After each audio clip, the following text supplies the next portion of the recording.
मानौ नि भोलि जीवनको एउटा एकदमै महत्त्वपूर्ण निर्णय लिने दिन छ।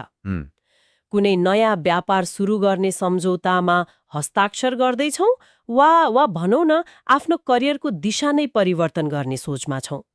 दिउँसो 12 बजेर 1 मिनेटमा त्यो निर्णय लिँदा नतिजा उत्कृष्ट आउन सक्छ। तर ठ्याक्कै 2 मिनेटपछि मतलब 12 बजेर 3 मिनेटमा त्यो निर्णय गर्दा परिस्थिति पुरै बिग्रिन सक्छ, नतिजा उल्टो आउन सक्छ नि। सुन्दा अचम्म लाग्छ नि यो कुरा। हो नि, आखिर 2 मिनेटमा त्यस्तो के नै पो परिवर्तन हुन्छ र, होइन? एकदम। सामान्य घडीको सुई 2 कदम अगाडि बढ्नु बाहेक अरू त केही भएको देखिँदैन।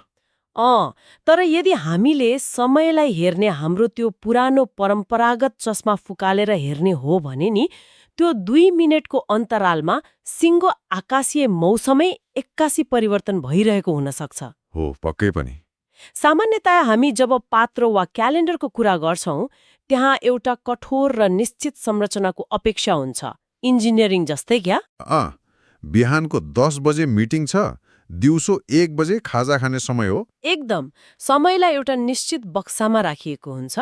एउटा बक्साबाट अर्को बक्सामा सर्ने प्रक्रिया एकदमै सफा र स्पष्ट छ। तर वास्तविक सधैँ त्यस्तो हुँदैन नि। हो, र आज हामी यस्तो समय मापनको परिदृश्यमा पुग्दैछौँ नि, जुन साँच्चै भन्नुपर्दा एकदमै तरल, गतिशील र रहस्यमय छ। आजको यस गहिरो अध्ययनमा स्वागत छ। धन्यवाद। आज हामी समयको यही परिवर्तनशील स्वरूपको बारेमा गहिरिएर चर्चा गर्दैछौँ। आजको हाम्रो स्रोत सामग्री मेरोज्योतिष.com बाट लिएको, विक्रम सम्वत 2082 चैत्र 13 गते, अर्थात् ईस्वी सम्वत 2026 मार्च 27 तारिख। हो, ठ्याक्कै त्यही शुक्रबारको दैनिक पञ्चाङ्ग र राशिफल रहेको छ। अब यो स्रोत सामग्रीलाई हेर्दाखेरि नि हामी विशुद्ध परम्परागत भविष्यवाणीलाई मात्र आधार मानिरहेका छैनौँ है। हामी अलि फरक तरिकाले हेर्दैछौँ। एकदम। यसलाई हामी एउटा अत्यन्तै सूक्ष्म डेटा सेटको रूपमा विश्लेषण गर्नेछौँ। यो दिनको आकाशीय अवस्था र पञ्चाङ्गले समयको कसरी मापन गरेको छ अनि 12वटै राशिहरूका लागि कस्तो खालको सङ्केत वा मनोवैज्ञानिक मार्गदर्शन दिएको छ भन्ने कुरा नै हाम्रो आजको मुख्य विषय हो। त्यसो भए यसको अर्थ के हो त? मलाई सधैँ लाग्ने कुरा के हो भने नि, हजुर, के यी ग्रह र नक्षत्रको चालले वा भनौँ पञ्चाङ्गको यो प्राचीन गणितले साँच्चै हाम्रो आधुनिक दैनिक जीवनको योजना बनाउन मद्दत गर्छन् त? खै धेरैलाई त्यस्तै लाग्छ कि यो पुरानो कुरा हो। क्या? बिहान उठेर पात्रो हेर्दैमा हाम्रो दिन कसरी बित्छ, अफिसमा कसले कसरी व्यवहार गर्छ वा कुन काम बन्छ र कुन बिग्रिन्छ भनेर तय गर्न सकिन्छ र? यो एकदमै स्वाभाविक र महत्त्वपूर्ण प्रश्न हो। यसलाई यसरी बुझौँ न, समग्र दिनको रूपरेखा एउटा डेटा सेट वा मौसमको पूर्वानुमान जस्तै हो। मौसम जस्तै? जसरी बाहिर पानी पर्दैछ वा हावाहुरी चल्दैछ भन्ने थाहा पाउँदा हामी छाता बोक्छौँ नि, वा बाक्लो लुगा लगाउँछौँ। हो नि, तयारी त गर्नु पर्यो। त्यसै गरी यो पञ्चाङ्गले मानिसको मनोविज्ञान, समय व्यवस्थापन र निर्णय लिने क्षमतालाई प्रत्यक्ष प्रभावित गर्न सक्ने एउटा अदृश्य वातावरणीय ऊर्जाको बारेमा बताउँछ क्या। ओहो, अदृश्य ऊर्जा। यसले आजको दिन कतातिर बगिरहेको छ भनेर पूर्व सङ्केत दिन्छ। यो भनेको भविष्यमा के हुन्छ भनेर ढुङ्गामा कुदेको अक्षर त होइन, तर कुन समयमा कस्तो कदम चाल्दा हावाको बेगले साथ दिन्छ वा कुन बेला हावाको विपरीत दिशामा हिँड्नुपर्छ भन्ने नक्सा हो। ल, अब यसलाई अलिक खोतलेर हेरौँ न त। स्रोत सामग्रीमा दिएको पञ्चाङ्गको गणित हेर्दा नि मलाई एउटा कुराले एकदमै अचम्ममा पार्यो क्या। के कुराले? दिनको ठिक मध्यभागमा, मतलब करिब 12 बजेको आसपासमा धेरै कुराहरू एक्कासी परिवर्तन भइरहेका छन्। त्यो समय एकदमै महत्त्वपूर्ण छ। बिहान 6 बजेर 2 मिनेटमा सूर्योदय र बेलुका 6 बजेर 18 मिनेटमा सूर्यास्त हुने कुरा त सामान्य नै भयो। यो त घडीको नियमअनुसार नै चलिरहेको छ। हो, सुरु हुन्छ। त्यही 12:32मै कौलवकरण सकिएर त्यही तिल सुरु हुन्छ। एकदमै चलायमान समय छ त्यो। यो सबै सुन्दा मलाई कस्तो लाग्यो भने नि, दिउँसो एक्कासी मौसम परिवर्तन भएर टन्टनापुर घाम लागिरहेको बेला अचानक हावाहुरी चले जस्तै भएन र?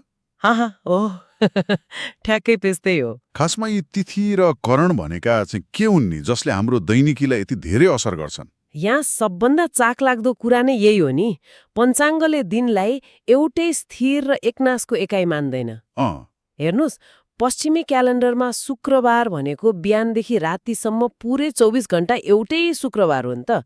त्यसमा कुनै उतार चढाउ हुँदैन। हो नि, शुक्रबार भनेपछि शुक्रबार नै भयो। तर ज्योतिषीय गणितमा त्यस्तो हुँदैन। तपाईले तिथिको कुरा गर्नुभयो नि, तिथि भनेको सूर्य र चन्द्रमा बीचको कोणीय दूरी हो। ए, कोणीय दूरी। यसले हाम्रो मानसिक र भावनात्मक छाललाई नियन्त्रण गर्छ।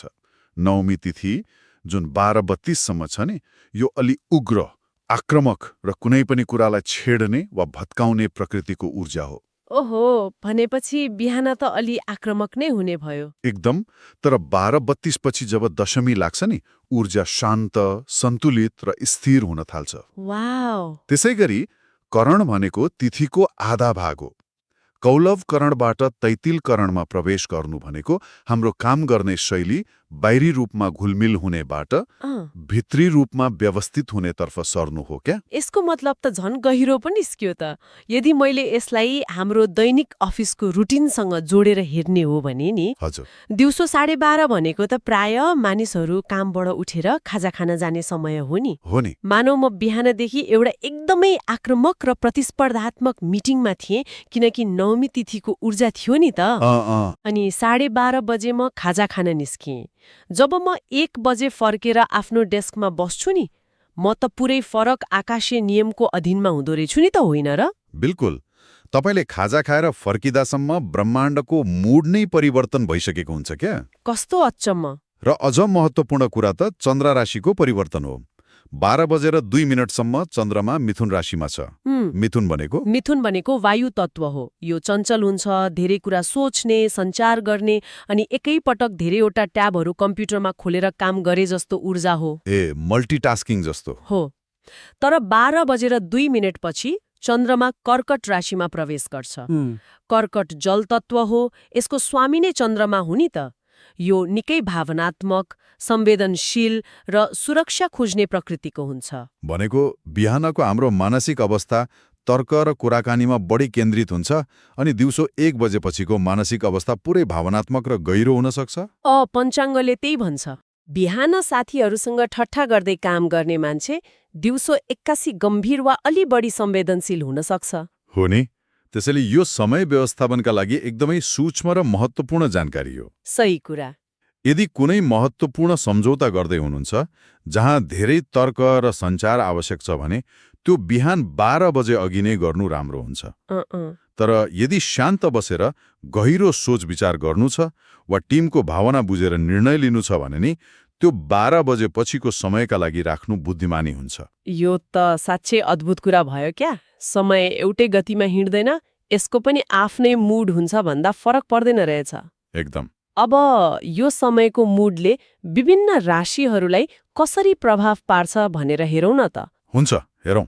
स्रोत सामग्रीमा 12वटै राशिका लागि फरक फरक कुराहरू उल्लेख गरिएका छन्। पहिलो समूहमा म ती राशिहरूको कुरा गर्न चाहन्छु जसको लागि आजको दिन अर्थात् 2082 चैत 13 गते सफलता र प्रगतिको लहर नै लिएर आएको छ। पक्कै पनि। स्रोत सामग्रीले केही राशिहरूलाई विशेष रूपमा सकारात्मक सङ्केत दिएको छ। यी राशिहरूको लागि आज ब्रह्माण्डले अनुकूल हावा चलाइदिएको छ भन्न सकिन्छ। मैले यो समूहमा मेष, मिथुन, सिंह र कन्या राशिलाई राखेको छु। राशिफल एकदमै उत्साहजनक छन् यिनीहरूको। हो, एकदम राम्रो छ। मेष राशिलाई कर्म क्षेत्रमा सफलता मिल्ने, योजनाबद्ध प्रयासले उपलब्धि हासिल हुने, आर्थिक सुदृढता र स्वादिष्ट भोजन तथा यात्राको अवसर मिल्ने भनिएको छ। उता मिथुन राशिको लागि उच्च आत्मबल रहने, साना प्रयासबाट ठूलो उपलब्धि हात पर्ने र दीर्घकालीन योजनालाई अनुकूल हुने बताइएको छ। सुन्दा त यस्तो लाग्छ नि यी दुई राशिका मानिसहरू आज बिहान उठ्ने बित्तिकै संसार जित्न तयार छन् क्या। सुन्दाखेरि यो समूहका लागि दिन एकदमै उत्पादक र ऊर्जावान देखिन्छ। विशेष गरी मिथुनको उच्च आत्मबलको कुरा गर्दा नि। हजुर। बिहान चन्द्रमा आफ्नै राशिमा हुँदा उनीहरूले त्यो वायु तत्वको अधिकतम लाभ लिन सक्छन्। तर यहाँनिर कुरा साँच्चै रोचक बन्छ है। के कुरा? मेष र मिथुनको लागि दिन एकदमै शानदार देखिन्छ नि त। तर के यो केवल भाग्य मात्र हो त? मैले स्रोत सामग्रीलाई ध्यान दिएर हेर्दा केही शब्दहरूले मेरो ध्यान तान्यो क्या। मेषको लागि योजनाबद्ध प्रयासले उपलब्धि भनिएको छ। सही भन्नुभयो। यसको मतलब त आज भाग्यले मात्र सबै कुरा दिन्छ, चिट्ठा पर्छ भन्न खोजिएको त पक्कै होइन नि, काम त आफैले गर्नुपर्छ होइन र? तपाईँले एकदमै सही बिन्दु समात्नुभयो। यहाँनिर अक्सर मानिसहरू राशिफल बुझ्न झुक्किने गर्छन् क्या। हो नि। राशिफल राम्रो छ भन्दैमा ओछ्यानमा सुतेर वा टेलिभिजन हेरेर सफलता आउँदैन। यी राशिहरूलाई आज ब्रह्माण्डले ग्रीन लाइट वा हरियो बत्ती दिएको छ, बाटो खुला छ भनिएको छ। तर अगाडि बढ्नका लागि गाडीको इन्जिन त आफैले स्टार्ट गर्नुपर्छ नि, अनि एक्सेलरेटर पनि आफैले दाब्नुपर्छ। यो भनेको त अनुकूल हावा चलेको बेला समुद्रमा डुङ्गाको पाल टाँगे जस्तै पो भयो नि होइन? एकदम। हावाले मद्दत त गर्छ, हावा हामीले जान चाहेकै दिशामा बगिरहेको छ नि त, तर पाल टाङ्ने र दिशा मिलाउने काम त माझीले नै गर्नुपर्छ। ओ, यदि पाल्नी नटाङ्ने हो भने त त्यो अनुकूल हावा त्यत्तिकै बगेर जान्छ नि। कति राम्रो उपमा, ठ्याक्कै त्यही हो। त्यस्तै अब सिंह र कन्या राशिको कुरा पनि जोडौँ न। उनीहरूको पनि राम्रो छ भनिएको छ। स्रोतका अनुसार सिंह राशिलाई नयाँ जिम्मेवारीले आत्मविश्वास बढाउने र श्रमको मूल्याङ्कन भएर मान सम्मान प्राप्ति हुने सङ्केत छ। अनि कन्या राशिलाई प्रतिष्ठित कार्यबाट प्रशंसा मिल्ने, आम्दानी वृद्धि हुने र आफ्नो क्षेत्रमा प्रभुत्व स्थापित हुने कुरा उल्लेख छ। ओहो, प्रभुत्व नै स्थापित हुने हो नि। यदि हामीले यसलाई मनोवैज्ञानिक रूपमा हेर्यौं भने नि, ध्रुव पञ्चाङ्गले तपाईँको श्रमको मूल्याङ्कन हुन्छ भन्छ, तब व्यक्तिले काममा अझ बढी 100% दिने प्रयास गर्छ क्या। मनोबल बढ्छ नि त। यसलाई मनोविज्ञानमा कन्फर्मेसन बायसको सकारात्मक रूप पनि भन्न सकिन्छ। तपाईँले सकारात्मक कुरा सुन्नुभएको छ, तपाईँ भित्रैबाट सकारात्मक हुनुहुन्छ, त्यसैले तपाईँले आफ्नो वरपर आउने अवसरहरू मात्र देख्नुहुन्छ र चुनौतीहरूलाई सजिलै पार गर्नुहुन्छ। र कन्या राशिको हकमा नि जुन एउटा पृथ्वी तत्व हो नि त, दिउँसो 12 बजेपछि जब आकाशमा जल तत्व मतलब कर्कटको प्रभाव बढ्छ नि, पृथ्वी र जलको मिश्रणले एउटा ठोस र उत्पादक नतिजा दिन्छ भन्ने कुरा पनि त यहाँ मिल्न आउँछ नि होइन र? एकदमै। माटो र पानी मिलेपछि नै त बिरुवा हुर्कने हो, त्यसैले होला कन्यालाई आफ्नो क्षेत्रमा प्रभुत्व स्थापित हुने भनिएको। एकदमै गहिरो विश्लेषण गर्नुभयो। हो, ज्योतिषीय गणितमा तत्त्वहरूको मिलनले ठूलो भूमिका खेल्छ।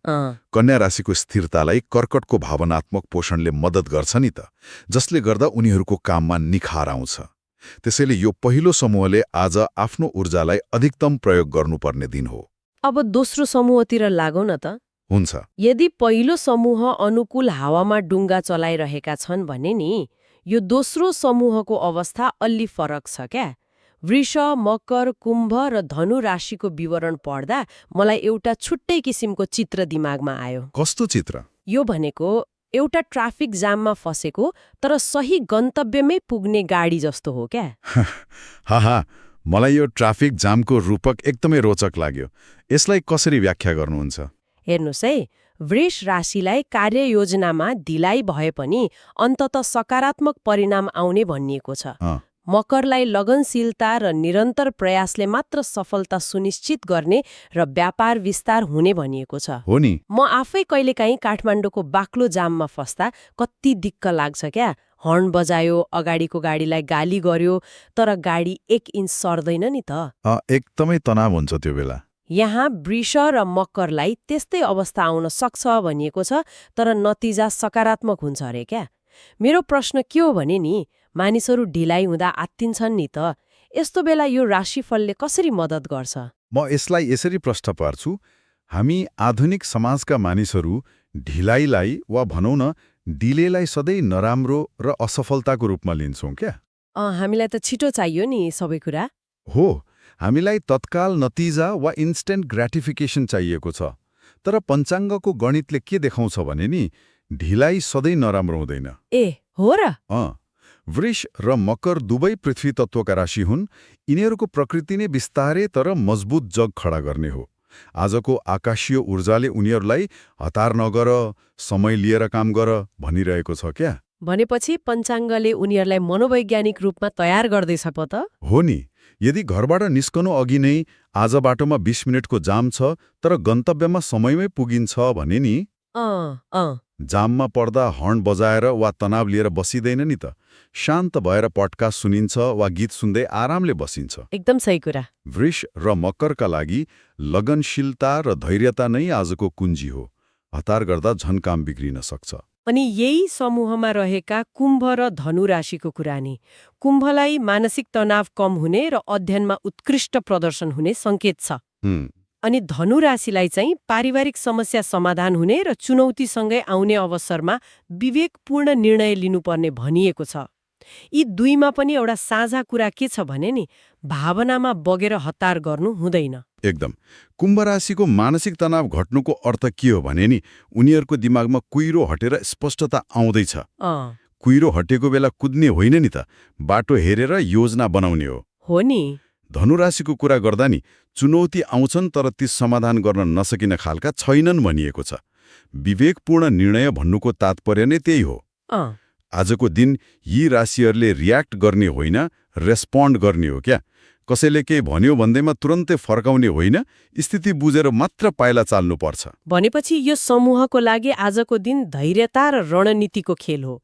म जाममा छु तर मेरो गन्तव्य मलाई थाहा छ भन्ने मानसिकता बोक्नु पर्यो। ठ्याक्कै त्यही हो। अब कुरा गरौँ तेस्रो र अन्तिम समूहको नि, जसलाई म पहेँलो बत्ती वा सावधानीको समूह भन्न रुचाउँछु क्या।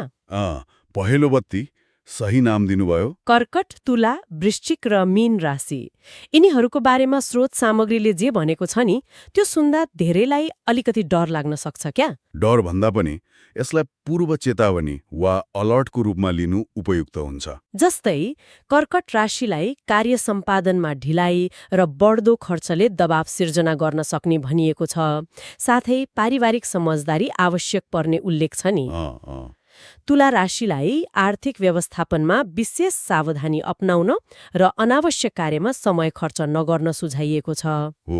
वृश्चिकलाई त अझ कडा रूपमा नयाँ कार्य प्रारम्भका लागि समय अनुकूल नभएको, सामाजिक तथा पारिवारिक जिम्मेवारी थपिने र स्वास्थ्यप्रति सजग रहन भनिएको छ। मीन राशिलाई पनि नयाँ कार्य प्रारम्भ गर्न उपयुक्त नभएको र स्वास्थ्य तथा पारिवारिक सन्तुलनमा ध्यान दिनुपर्ने संकेत छ नि। यो सुन्दा पक्कै पनि यो समूहको लागि दिन अलि बढी चुनौतीपूर्ण र संवेदनशील देखिन्छ नि। मेरो प्रश्न यही नै रहेछ क्या। वृश्चिक र मीन दुवैलाई नयाँ काम सुरु नगर्न र स्वास्थ्यमा ध्यान दिन भनिएको छ। कर्कट र तुलालाई खर्च र आर्थिक व्यवस्थापनमा कडाई गर्न भनिएको छ। यस्तो चेतावनी सुन्दा त मानिसहरू आत्तिन्छन् नि। के आज वृश्चिक र मीन राशि भएका मानिसहरू अफिस नै नजाने, बिरामी बिदा लिएर सिरक ओढेर सुत्ने त? त्यस्तो त होइन। यो नयाँ कार्य प्रारम्भ नगर्नु भन्ने कुरालाई यथार्थमा कसरी लिने नि? यसले एउटा महत्त्वपूर्ण प्रश्न खडा गर्छ क्या। म त्यसो भन्दिनँ कि उनीहरूले कामै बन्द गरेर लुक्नुपर्छ। वास्तवमा नि यसलाई अर्कै दृष्टिकोणले हेर्नुपर्छ। के सावधानी अपनाउनु भनेको पूर्ण रूपमा रोकिनु हो र? होइन नि। पक्कै होइन। यसलाई विज्ञानको ऊर्जाको संरक्षण वा भनौँ न कन्जर्भेसन अफ एनर्जीको सिद्धान्तबाट बुझ्न सकिन्छ। कसरी नि? जस्तै जब तपाईँको मोबाइलको ब्याट्री 15%मा झर्छ नि, तपाईँले के गर्नुहुन्छ? चार्जमा राख्छु नि। तर चार्ज नहुँदाखेरि तपाईँले नयाँ हेभी गेम खेल्न थाल्नुहुन्न नि त। तपाईँले पावर सेभिङ मोड अन गर्नुहुन्छ र अनावश्यक एपहरू बन्द गर्नुहुन्छ। ओहो, यो त गजबको कुरा भयो। भनेपछि वृश्चिक र मीन राशिको ब्याट्री आज पावर सेभिङ मोडमा राख्नुपर्ने दिन पो हो त। ठ्याक्कै त्यही हो। जब मौसम खराब हुन्छ नि, हामी घर निर्माणको नयाँ जग खन्ने काम गर्दैनौँ क्या। कुरो बुझिए। हामी भइरहेको संरचनालाई सुरक्षित गर्छौं, पाल टाङ्छौं, सिमेन्ट भिज्नबाट जोगाउँछौं। वृश्चिक र मीनलाई नयाँ काम नथाल्न भन्नुको अर्थ उनीहरूलाई कमजोर बनाउन खोजिएको होइन नि। ज्योतिषीय रूपमा हेर्दा आज चन्द्रमाको गोचर र 12 बजेपछि आउने जल तत्त्वको प्रभावले उनीहरूको ऊर्जालाई बाहिरभन्दा भित्रतिर खिच्छ। यो समय भनेको आक्रमण गर्ने वा अफेन्सिभ खेल्ने होइन, रक्षात्मक वा डिफेन्सिभ खेल्ने र आफ्नो जग बलियो बनाउने समय हो क्या। पूर्ण कुरा आफ्नो स्वास्थ्यलाई प्राथमिकता दिने समय। एकदम। अनि कर्कट र तुला राशिलाई आर्थिक कुरामा जुन चेतावनी दिएको छ नि, त्यो किन होला नि? यो पनि निकै अर्थपूर्ण छ। हेर्नुहोस्, 12 बजेपछि चन्द्रमा कर्कट राशिमै जाँदैछ। चन्द्रमा मन र भावनाको कारक हो नि त। जब भावना अत्यधिक हावी हुन्छ नि, मानिसहरूले इमोसनल स्पेन्डिङ अर्थात् भावनामा बगेर अनावश्यक खर्च गर्ने सम्भावना धेरै हुन्छ। हो नि, मन खिन्न भयो भने अनलाइन सपिङ गरिहाल्ने बानी धेरैको हुन्छ नि त। हाहा, हो, त्यही भएर तुला राशिलाई अनुशासन अपनाउँदा दीर्घकालीन लाभ हुने कुरा स्रोतले प्रश्न पारेको छ। अनावश्यक खर्च रोक्ने भनेको भविष्यको लागि आर्थिक ढाल तयार गर्नु हो क्या? यो साँच्चै नै एउटा फरक र परिपक्व दृष्टिकोण हो है। हामी सधैँ अगाडि दौडिने, नयाँ काम मात्र थाल्ने र जसरी पनि एक्सेलरेटर दाब्ने मात्र सोच्छौँ क्या। हो नि, हाम्रो बानी नै त्यस्तै छ। तर कहिलेकाहीँ रोकिएर भइरहेको कुरालाई सम्हाल्नु र आफ्नो ब्याट्री चार्ज गर्नु पनि उत्तिकै महत्त्वपूर्ण हुँदो रहेछ नि। एकदम। जीवन भनेको सधैँ दौडिनु मात्र होइन नि, सही समयमा ब्रेक लगाउनु र इन्जिनलाई सेलाउन दिनु पनि सफलताको एउटा हिस्सा हो। हो, एकदम। यो तेस्रो समूहलाई आज पञ्चाङ्गले त्यही ब्रेक लगाउन र ऊर्जा सञ्चय गर्न सिकाइरहेको छ क्या? आजको यो समग्र स्रोत सामग्री र पञ्चाङ्गको विश्लेषणलाई हेर्दा नि हामी एउटा स्पष्ट र निकै रोचक निष्कर्षमा पुग्न सक्छौं क्या? के निष्कर्षमा? विक्रम सम्मत 2082 चैत 13 गते शुक्रबारको दिन कुनै स्थिर र बोरिङ दिन होइन नि। यो एउटा अत्यन्तै चलायमान, गतिशील र उतार चढावपूर्ण दिन हो। एकदम। यो एउटा भित्तामा झुन्ड्याएको स्थिर तस्विर होइन क्या? यो त एउटा चलचित्र जस्तै छ, जहाँ प्लटहरू, पात्रहरू र उनीहरूका मनोविज्ञानहरू हरेक प्रहरमा परिवर्तन भइरहेका छन्। हो नि, विशेष गरी ती पञ्चाङ्गका समयहरूले, जस्तै 12.02 को चन्द्र राशिको मिथुनबाट कर्कटमा हुने परिवर्तन र 12.32 को नवमीबाट दशमीमा हुने तिथि परिवर्तनले दिनलाई स्पष्ट रूपमा दुई फरक अध्यायमा बाँडेको छ नि त। बिहानको त्यो चञ्चल र आक्रामक ऊर्जा दिउँसोको त्यो आधा घण्टाको समय अन्तरालपछि एक्कासी शान्त, भावनात्मक र गम्भीर आकाशीय ऊर्जामा सिफ्ट हुँदैछ क्या? हो, ठ्याक्कै हो। अनि राशिफलको कुरा गर्दा नि यो दिन कसैको लागि लहरमा सर्फिङ गर्ने दिन हो, जस्तै मेष र मिथुनको लागि। कसैको लागि ट्राफिक जाममा धैर्यतापूर्वक सही गन्तव्य पर्खने दिन हो, जस्तै मकर र वृषको लागि। अनि कसैको लागि आफ्नो ऊर्जा संरक्षण गरेर रक्षात्मक रणनीति अपनाउने दिन हो, वृश्चिक र मीन जस्ता राशिहरूको लागि। एकदम सही सारांश निकाल्नुभयो। र यो सबै कुरा थाहा पाउनुको मुख्य अर्थ नै आफूलाई आकाशीय मौसम अनुसार ढाल्न सक्नु हो क्या? जसले यो भावलाई बुझ्छ नि, उसले आफ्नो दिनको तनावलाई आधा कम गर्न सक्छ। हो नि, हामीले कार्यक्रमको सुरुमा कुरा गरेका थियौं नि, समय भनेको क्यालेन्डरको एउटा स्थिर बक्सा मात्र होइन। यो त एउटा निरन्तर बगिरहेको नदी जस्तो पो रहेछ, जसको बहाव दिउँसो 12 बजेपछि एक्कासी परिवर्तन हुँदैछ। हो नि, आजको यो गहिरो अध्ययनको अन्त्यमा आउँदै गर्दा नि स्रोत सामग्रीको यो गणितीय र ज्योतिषीय विवरणले मेरो दिमागमा एउटा निकै सोचनीय प्रश्न उब्जाएको छ क्या? त्यस्तो कुन प्रश्नले तपाईँको दिमागमा घर गर्यो त? हेर्नुहोस् है, स्रोतका अनुसार 12.02 र 12.32 मा आकाशीय स्थितिमा ठूलो मनोवैज्ञानिक र ऊर्जागत परिवर्तन हुँदैछ नि त। हुँदैछ। मानौ हामीलाई यो कुरा पहिले नै थाहा छ। यदि हामीले हाम्रा सबैभन्दा महत्त्वपूर्ण बैठकहरू, जीवन बदल्ने निर्णयहरू वा कुनै पनि नयाँ सुरुवातहरू ठ्याक्कै यो समयको परिवर्तनलाई हेरेर त्योभन्दा अघि वा पछि सार्यौं भने के हामीले आफ्नो दिनको नतिजालाई आफै नियन्त्रण वा ह्याक गर्न सक्छौं त? ओहो, यो साँच्चै नै गहिलो र दार्शनिक कुरा हो क्या? के हामी समयको छाललाई बुझेर आफ्नो भाग्यको स्टेयरिङ आफैले घुमाउन सक्छौं त? त्यही त नि, यदि समयको पनि मुड हुन्छ र त्यो मुड 12 बजे परिवर्तन हुँदैछ भने नि हाम्रो सामान्य घडीमा अलार्म सेट गर्नुभन्दा यो पञ्चाङ्गको गणित थाहा पाउनु नै सबैभन्दा ठूलो शक्ति होइन र? एकदमै। त्यो कठोर एक्सरे जस्तो क्यालेन्डरलाई पन्छाएर नि आज समयको यो तरल बहावलाई बुझ्ने प्रयास गर्नुहोला। बिहानको ऊर्जालाई महसुस गर्नुहोला र दिउँसो 12 बजेपछि आफूमा आउने त्यो सूक्ष्म परिवर्तनलाई निहाल्नुहोला। के हामीले यो ब्रह्माण्डीय घडीको टिकटिक सुन्न सक्छौं त? यसमा विचार गर्दै गर्नुहोला।